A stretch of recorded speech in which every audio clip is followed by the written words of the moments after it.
Broadcasting live from the Business Radio X studios in Pensacola, Florida, it's time for Pensacola Business Radio. Now, here are your Business Radio X hosts. Hey, good afternoon, everybody. Keith over here, broadcasting live from our Pensacola studio. And I have this is not Economic Development Council. I don't know what it is. So I've got 5 wonderful people joining me this afternoon in the studio. We're here to talk about sort of state of affairs and see if we can't get some things moving, I guess, right? Yeah. So I'm going to let everybody go around the horn and introduce themselves. Pamela, please, by all means, take it away. Okay, my name is Pamela Kidwell. I'm the Director of Corporate College and the Business Innovation Center at Gulf Coast State College in Panama City. I work with all types of businesses and individuals who are looking to start businesses here in the area and around. And I lead a team of great individuals who help with all the aspects of business, starting from the idea all the way to opening the doors. So that's what we do here.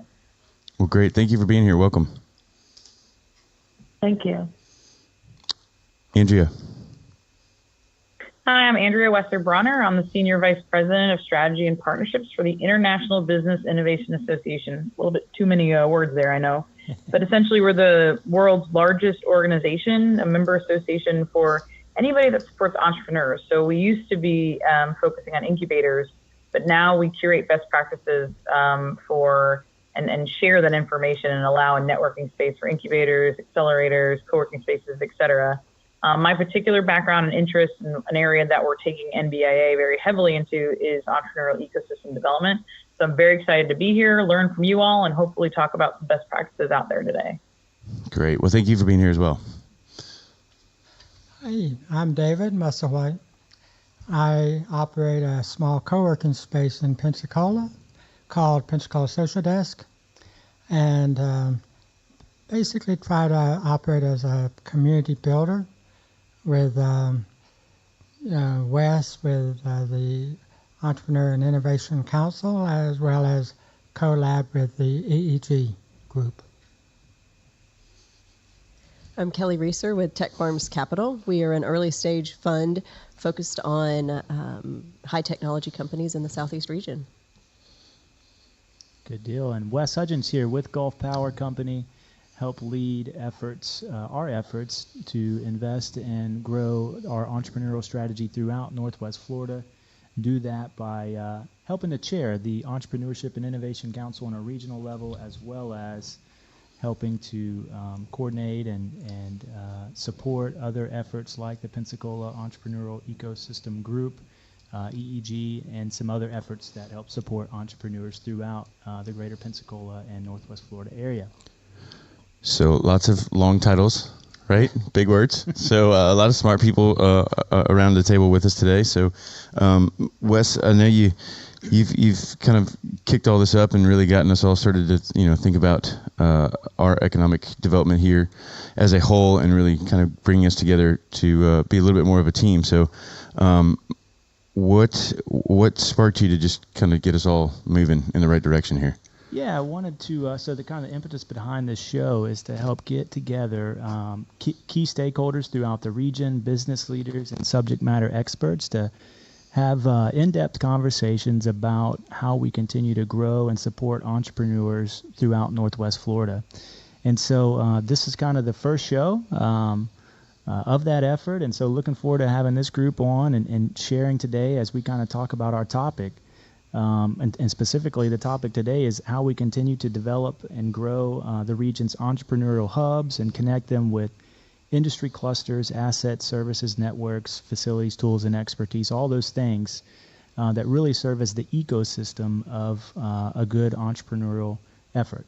And so hoping today that we kind of leave with some best practices, we leave with an understanding of kind of what kind of resources we have here in our community and throughout the region, and then maybe hear some good things that are going on throughout other communities that are working, and that maybe leaves us with some action items that we can kind of take from this show and kind of build upon. So. Yeah. Okay, so you say hub, and you say that and you said hubs, actually plural. So I'm going to agree with you. We have a lot of hubs here and a lot of resources, but for those that are listening that may not know, let's kind of go through some of those. I think maybe spark some thought. But I know we've got help me out here, Kelly, because I know you know the rest of them. So we've got Ecolab, we've got CoLab, we've got Workspace, right? What are the other? We've got CoWork. What else? But, well, specifically in the speaking to the broader regional conversation, I think when we talk about hubs, we were talking kind of geographic centers. So you've got the Pensacola area, you've got the Destin, Fort Walton Beach area, and then you've got the Panama City area. And so that's kind of that broad region. And then within that, you have those key assets of entrepreneurial support that you're referencing, Keith. So you've got CoLab Pensacola, CoWork ENX, Pensacola Social Desk, which are the physical spaces.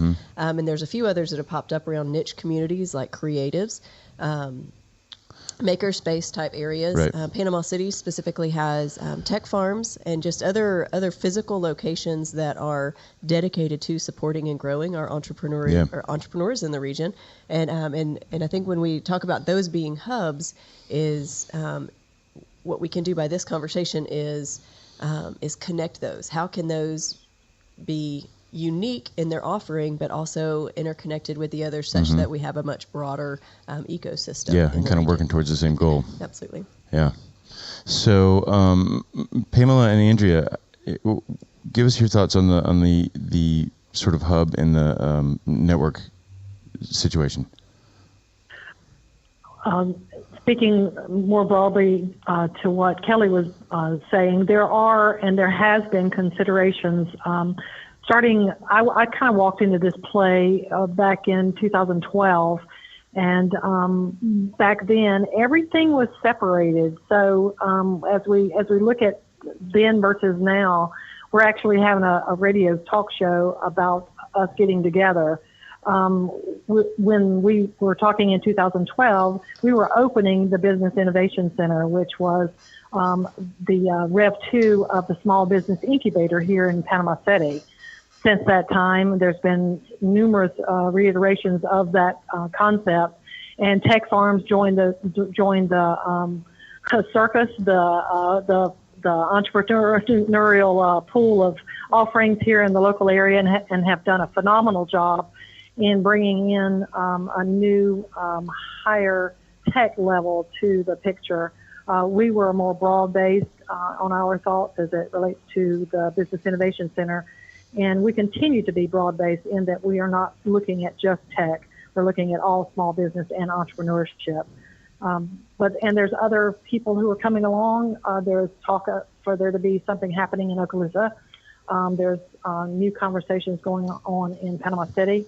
So we have, in my opinion, made great movement towards having a more localized attitude towards entrepreneurship, which is the foundation of what a community entrepreneurial support system has to have.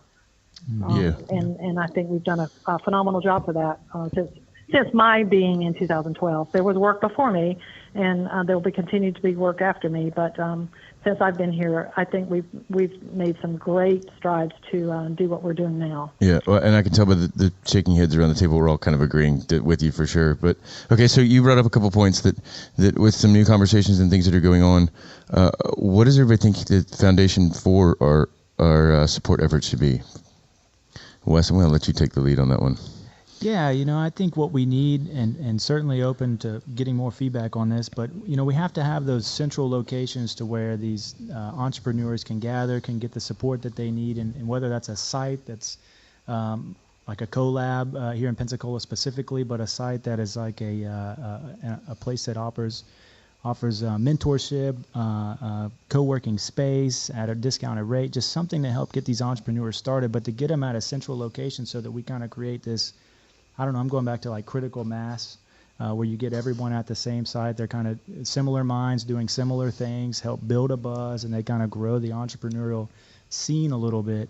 And so that when I think about what's at the foundation of it, I think we have to have kind of a central location where folks are working in this space as entrepreneurs. And that, not specifically in the same space. Maybe they're all doing different types of projects, but it's those type of people that are at a location doing things. Right, or at least communicating on the same sort of movement, I think. Yeah. What do you think? Well, in addition to basically the physical assets, which are the incubators or accelerators, probably the piece that is most critical are actually the people and the community builders, not just Absolutely. not just the identified community builders, but the volunteers that come and around. And I think if there's something that we need to focus on along the coast, is better promotion, better identification, and better promotion of those community builder people. Yeah, just kind of bring them in under the wings and get them. It's like you keep saying, we get them all together. It's like one big think tank. Mm-hmm. So, Kelly, any thoughts? Yes, I agree. And I really would be curious, from Andrea's perspective, best practices that she's seen across the country in this ecosystem building, what communities have in place from a foundational perspective. So, Andrea, that's yeah, sure, absolutely. Sorry. But yeah, so just recently, I mean, last week I was in West Virginia and we were working in a 3-state project essentially where we were, sharing best practices and talking across these very rural areas. So while I agree with Wes on the convening point, I think the other angle to ecosystem hubs and development of services that really support entrepreneurs across, predominantly rural areas is in some of the virtual services and virtual programs. So I've been talking to several people that there's one of two ways to support that. Some of the companies that we see are makers, people that are artisans or make, a particular food or beverage product in their own home. We're also seeing this a lot near military bases, which obviously you all have a big Air Force base, in military spouses. And so how do they keep, an additional income coming in? Well, they work from their home and they use, e-commerce platforms. So services like supporting discounted, e-commerce platforms and how to work with those so somebody can have a virtual storefront and, sell to the world, even if they're in a small rural area. Other areas like services and concepts of just how to go to market, how to differentiate your product when these are, busy e-commerce interfaces, right? Building your brand, your recognition and the quality of what you have. Looking at virtual customer care, if you are lucky enough to have that type of throughput, that's some of the things that we're looking at. The other area that's starting to get really interesting, again, mostly in these more rural areas of the U.S., is working with the libraries as an additional place for a brick and mortar infrastructure. And you may say, sure, space or access to, one single meeting place for mentors to support your businesses, but things like access to market research, right? Libraries typically have Frost & Sullivan or Mintel or Ibis World or different subscriptions. And that's a lot of pertinent, information that even goes into investment and due diligence packets if somebody's going after seed or angel or investment funding. So there's lots of neat virtual ways and within the community that entrepreneurs can access some really rich resources. Andrea, what has been what's been the best community you think you've seen so far that is designed this way with an infrastructure? Yeah, so it's great to ask that question because I don't have a favorite. I think what's really neat about the work we're doing is that you don't have to be Silicon Valley, and that's the majority of the country, right? So we look at really celebrating ecosystems that may have one or two assets that can support an entrepreneurial ecosystem. And so, for instance, I think a lot of people always concentrate on do we have enough funding, and in some places that may help. But I think the best investments, I mean, I've seen this personally, that the venture capitalists and the angels will come. They'll come to that area and invest in those companies that have tangible assets that are attractive. So it may be something different that your ecosystem needs. It could be, again, a pipeline of rich mentors and subject matter experts to support your clients. And in some ways, there are ways to do that virtually. We've seen other areas like parts of Texas or in Austin, for instance. Everybody thinks, well, Austin is right an epicenter of entrepreneurial and innovation, thriving counterparts. But, in reality, just back in the 80s, it was really a subsidy of the state and the local government that made that a particular, vertical hub of semiconductor technologies, for instance. And we're seeing that now in places all over the state of Pennsylvania. I'll bring back Ohio. There's various pockets of Ohio through state and local government subsidies that are now making these ecosystems that happen to be expertise around polymers and plastics, aerospace, which again, you probably could find analogous, glass manufacturing, which is an age-old industry there, et cetera. And just to really plug this really quickly, we have a lot of free resources for anybody interested in either ecosystem, development or for the entrepreneur that talks to how to set up some of these different programs and how to really bring together the various stakeholders to support the local small businesses. Yeah. So would you all say that with all of that kind of being said, do we have a good foundation here, you think, already, like kind of in motion? We've got universities, we have the entrepreneurial buzz, we have the co-work spaces, we have people that are interested in making something new and different, right? Just from a 30,000 foot level, I think we have pieces of all of the components that have been mentioned. Certainly have pieces. I don't know that we have a lot. Honestly, I don't know that we have a lot of depth in all of them. I think there's obviously opportunities to kind of support and help grow and enhance some of those areas. Yeah. When you talk about mentorship, you talk about space, you talk about just people in general who want to become entrepreneurs, who have ideas, who need places to go and to do that, and people to talk to. So I think there's opportunities abound, and was certainly interested, in what Andrea said when you talk about, getting the local government body behind something to help put some money in it, if you will, to help subsidize growing the ecosystem in general. And I think as we try to connect our entrepreneurship efforts with the industry clusters like aerospace, which was mentioned, or others have been talked about, healthcare, cybersecurity, all of those kind of things. I think that's an awesome idea. Would certainly like to learn more about, how they go about doing that. What have been the outcomes of some of those? I mean, obviously Austin being an awesome example, but I mean, what are other little things like that are going on that are really making a difference? Yeah. Is it, and it sounds like, is it sort of a build it in the that'll come kind of thing? Like, does the government get involved in the beginning, or do they come in after they see that you're being successful with it? So I can just speak to that really quickly, because we run the nation's largest, through the Economic Development Administration, study of how these hubs, are created. And to be frank, a lot of entrepreneurship centers rely on local government, up to federal government funding. So I do think that they start with some type of government subsidy. Okay. That's good to know. So go ahead, Kelly. And I would also say, too, you do see an increasing level of support and interest from the economic development organizations across our region. I would have to say that probably the most mature is Florida West, is the Escambia County Economic Development Organization, because they've operated an incubator for over 10 years.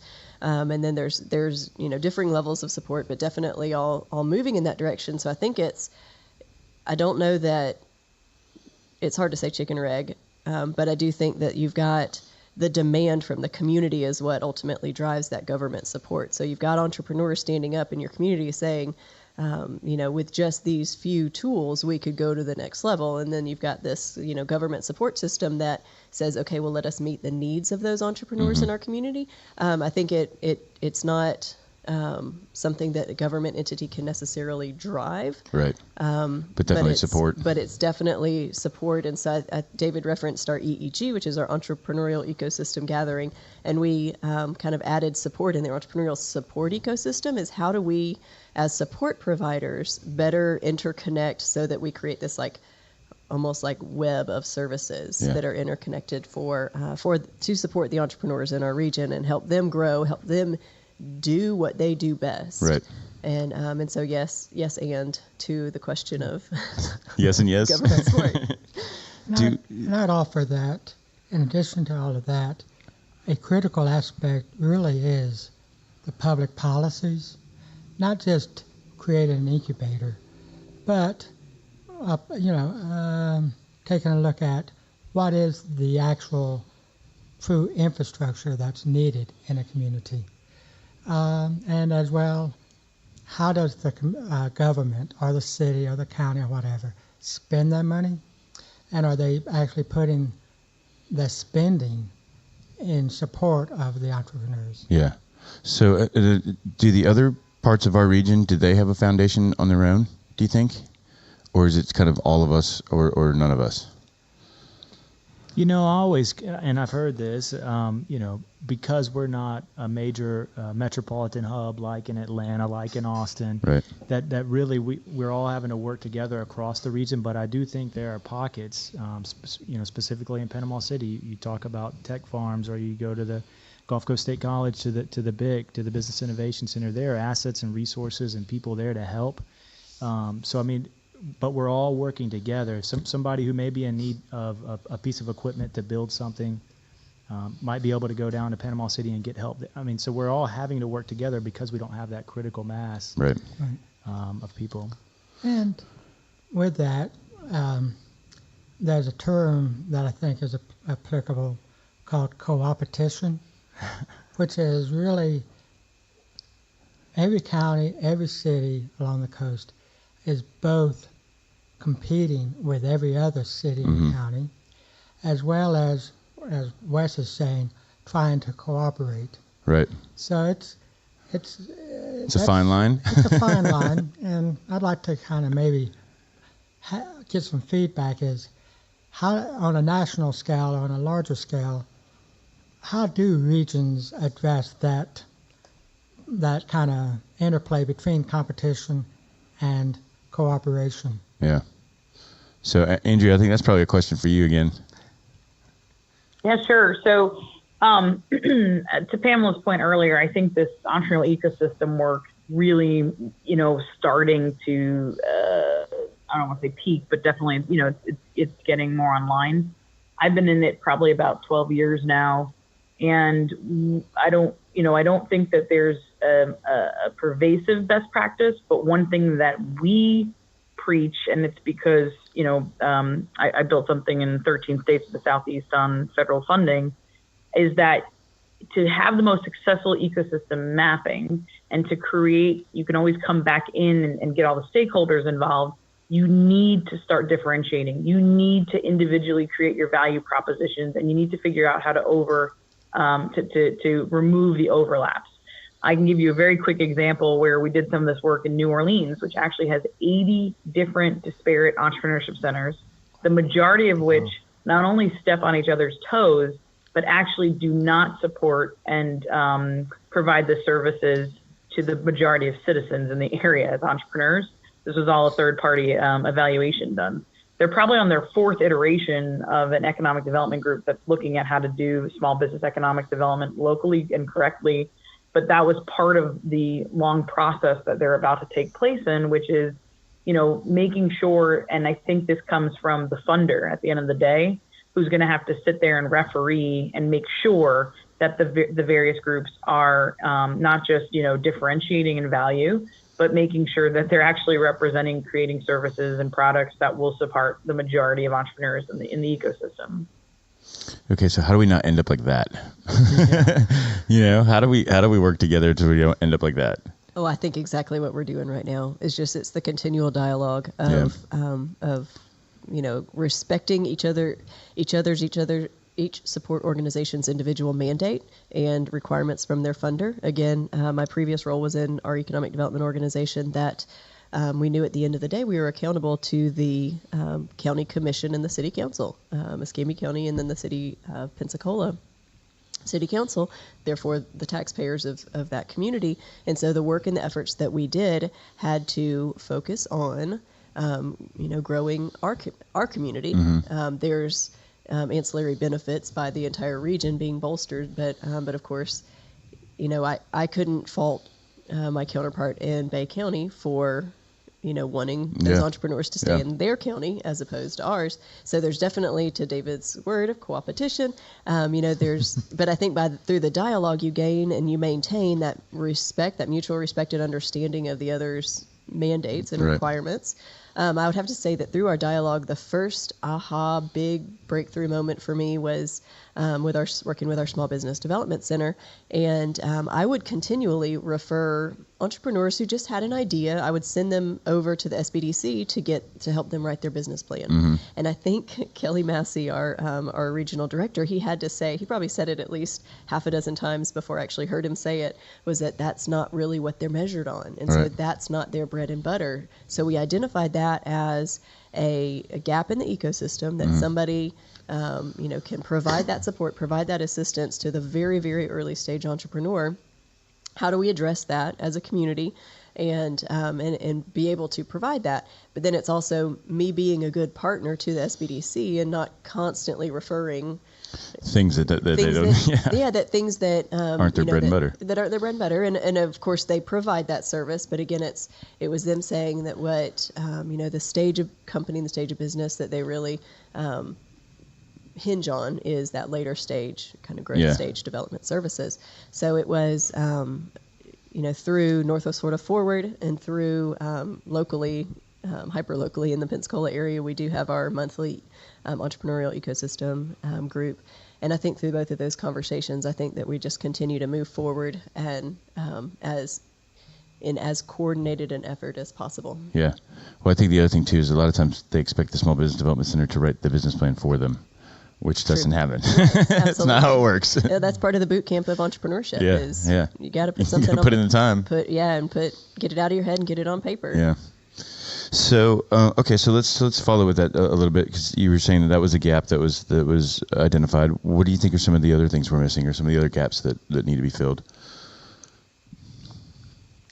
I'd say the number one gap, looking at people that have written books like Brad Feld from, I think, Denver or whatever, he makes the point that entrepreneurs must lead the startup community. And I think that's echoed by Kaufman. And I think that is probably one of our true gaps, is we've got the support organizations. We've got some funding sources. We've got educational resources. But when I look at the attendees, quite honestly, I don't really see that we've got the actual entrepreneurs from the community attending the meetings and saying, this is what I need, or this is what people like me need. It's an excellent point.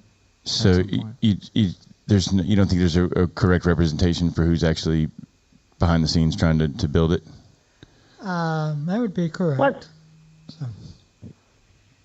Go ahead. What's sad, this is Pamela, sorry. What's sad is there are entrepreneurs out there who, for whatever reason, choose to go on their own until they get to a place where they're broken, or where they either stumble or fall, and some stumble and fall and weather it through and make it to the other side, and some just, close the box and put the idea away and don't ever do anything.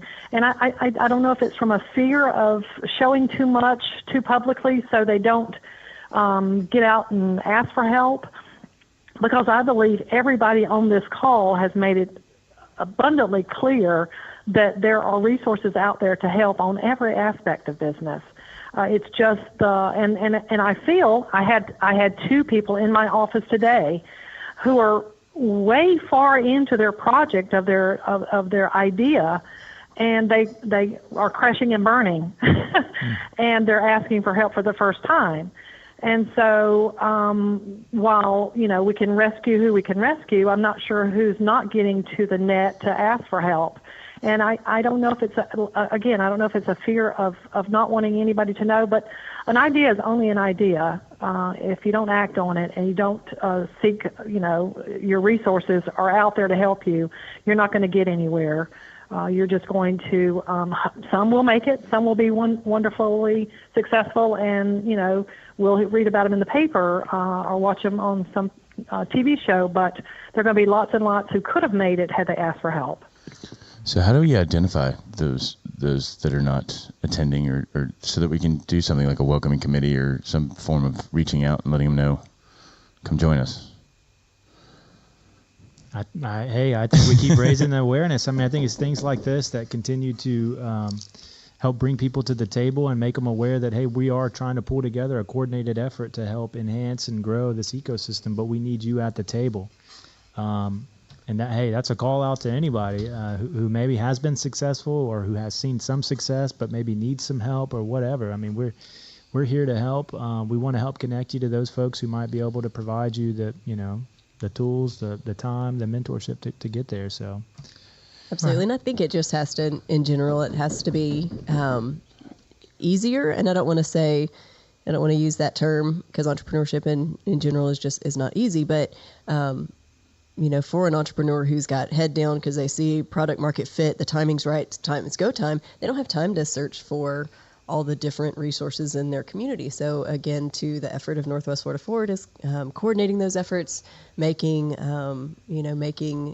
the support services more visible, having easy entry points like 1 million cups that we've been working at for probably about a year. It's been going extremely well in the Pensacola marketplace, but something like that where it's sure if it's attending an event, but it's an easy 1 hour commitment once a month that you pop in and you can connect to resources, you can hear, you kind of stir that entrepreneurial spirit in the community, but it's an easy entry point, and then that can lead to greater things.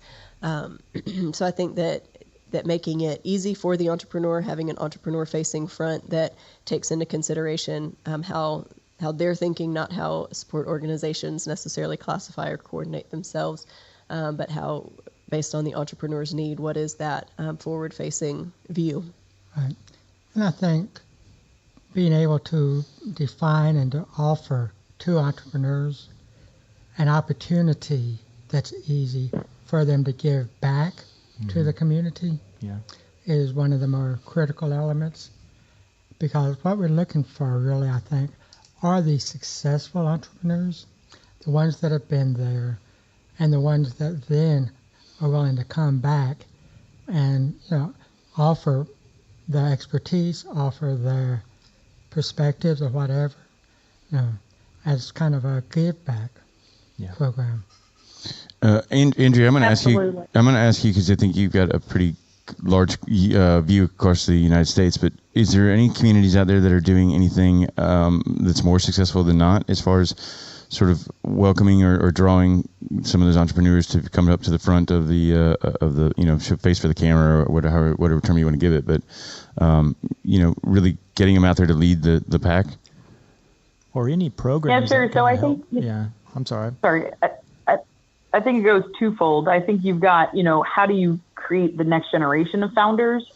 So places like Birmingham and certainly many universities have very interesting, millennial founder programs. And it's not just about going to the MBA and the College of Business kids, because that's, I think, been the typical model. And you see a lot of entrepreneurship. One of our sister organizations, USASB, predominantly is entrepreneurship professors inside of colleges of business. It starts getting more interesting when you work with, STEM, science, tech, engineering, math, graduate, and postdoctoral level students and empowering them to be founders of companies. Birmingham does some great work in, coding schools that really churn out some talented young individuals who can do mobile app or software development after like a 9-week course. It's pretty intensive. And then there's the other side, which is cultivating from the community. So, some of this may be, I would say the phrase should have had a V8 or maybe very typical or straightforward sounding. But a lot of it is, guerrilla outreach marketing tactics. Go to places that are massive conveners of people. It could be churches. It could be community centers. It could be the library. We talk about how do you find, interesting pockets of high net worth individuals, certainly in a state like Florida. Go to the golf course locker room, go to the yacht club, go to the tennis club, have posters up that recruit these types of mentors and been there, done that serial entrepreneurs. One of the best pockets that I really love to find, maybe the garage inventor or the entrepreneur who has the engineering or scientific capability to produce a product is your local trade organization.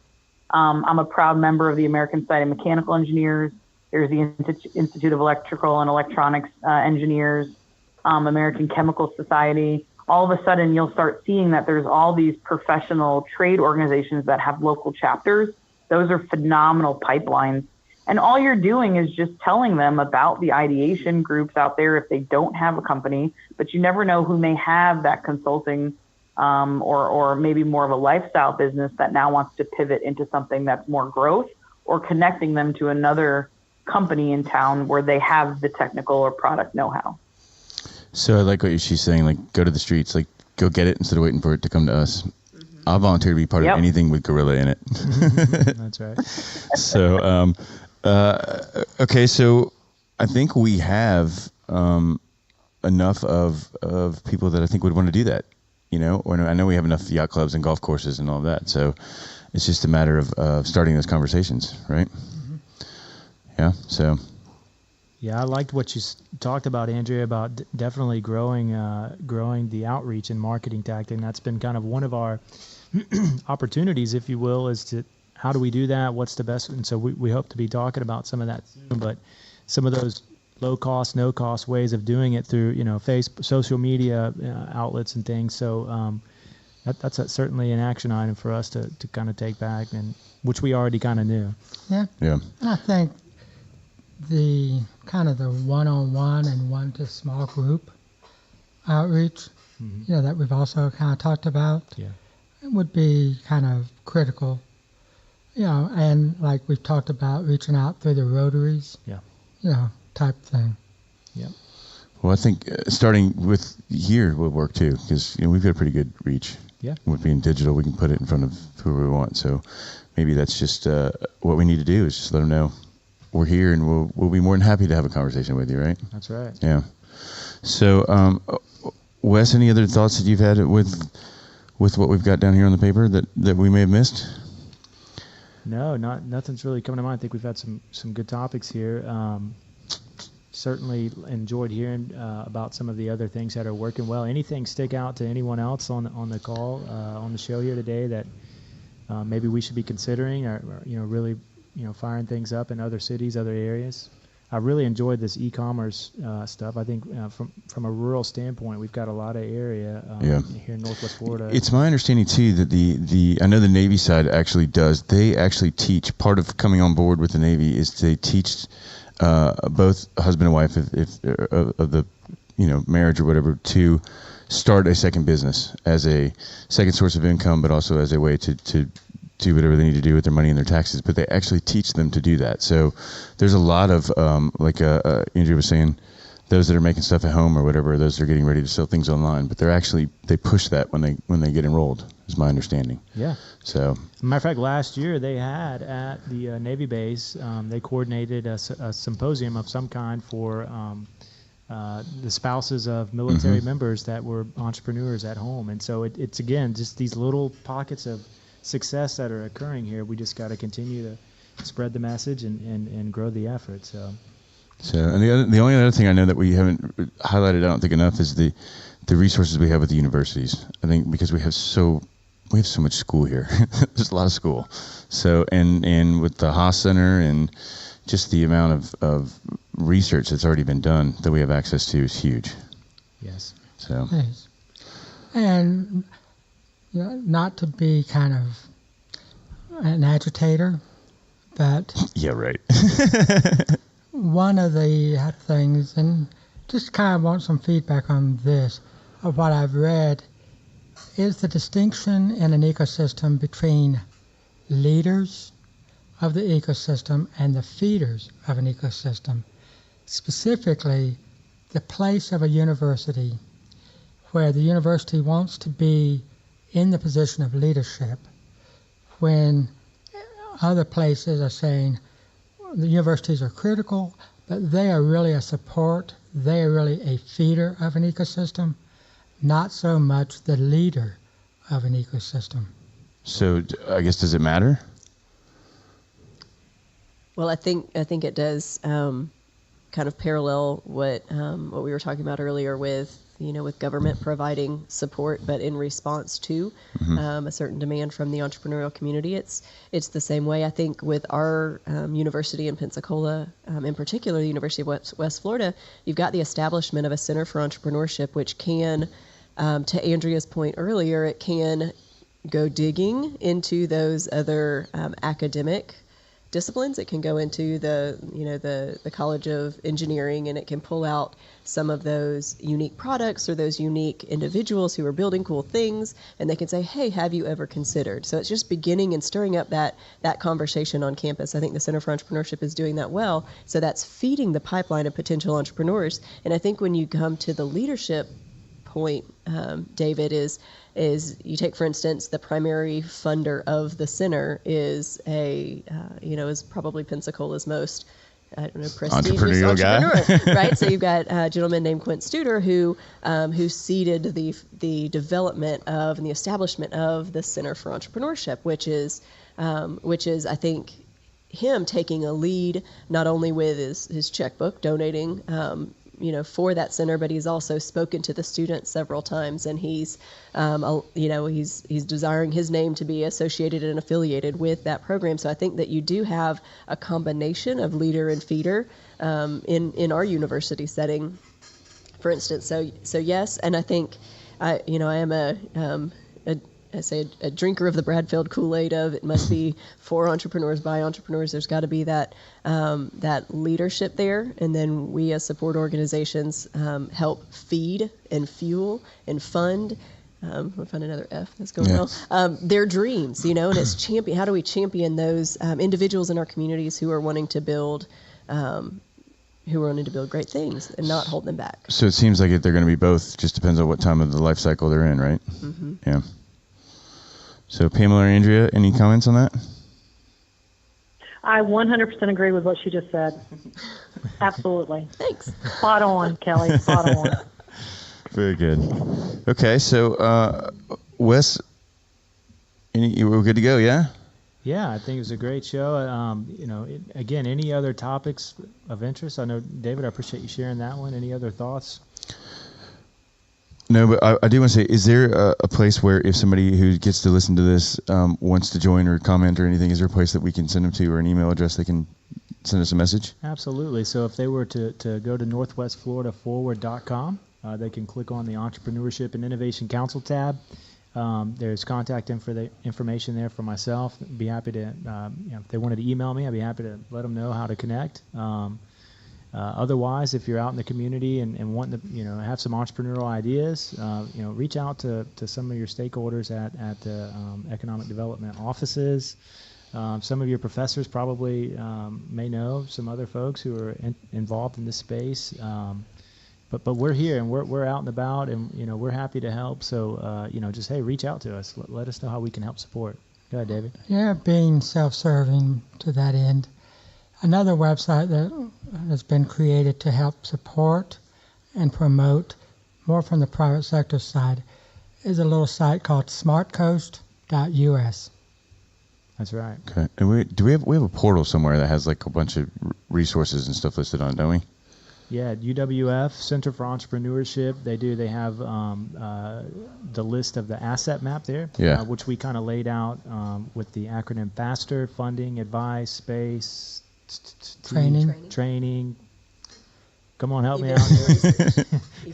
Events and research. That's right. So, what kind of brings to my mind, are we missing something in the event space? We talked earlier about connecting folks, entrepreneurs to maybe interested parties.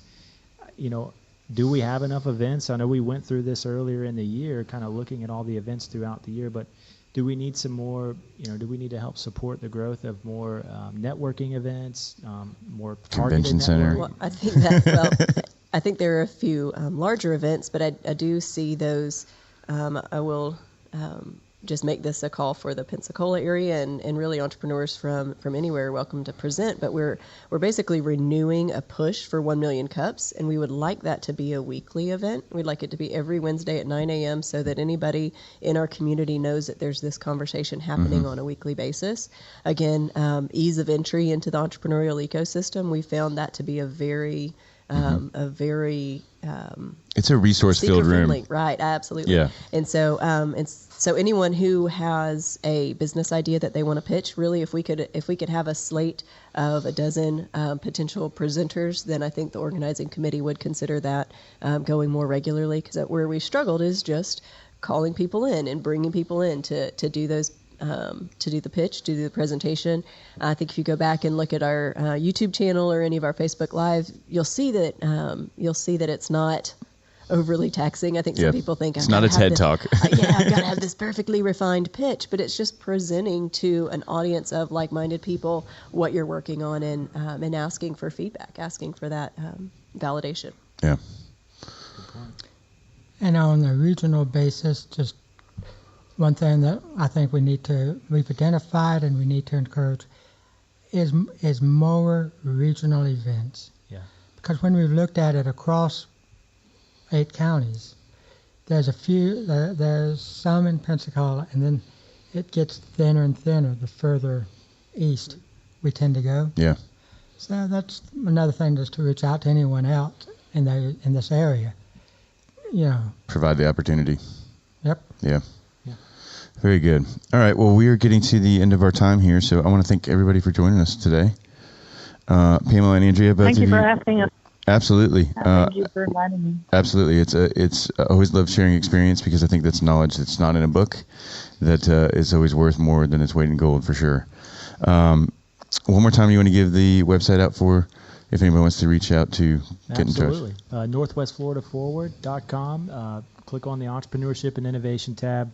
My contact email is there. Be happy to connect you with other stakeholders, share anything about events and happenings here in the Northwest Florida area. Okay. Guys, you can find us at Pensacola Radio X on Twitter. You can find us at Pensacola BRX on Facebook, or you can find us on our website at businessradiox.com or on our live feed at businessradiox.live. And this has been Pensacola Business Radio, where business is good and your work matters.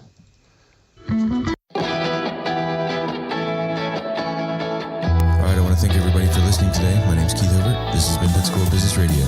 You can find us at Pensacola Radio X on Twitter, Pensacola BRX on Facebook. You can find us on LinkedIn at businessradioxstudios.pensacola, or you can find us on Instagram at Pensacola Business Radio, or on our websites at businessradiox.com, or on our live feed at businessradiox.live. If you are interested in being a guest on Business Radio X, please visit either one of our sites or our social media sites to find a link to book your appearance. This has been Pensacola Business Radio, where business is good and your work matters.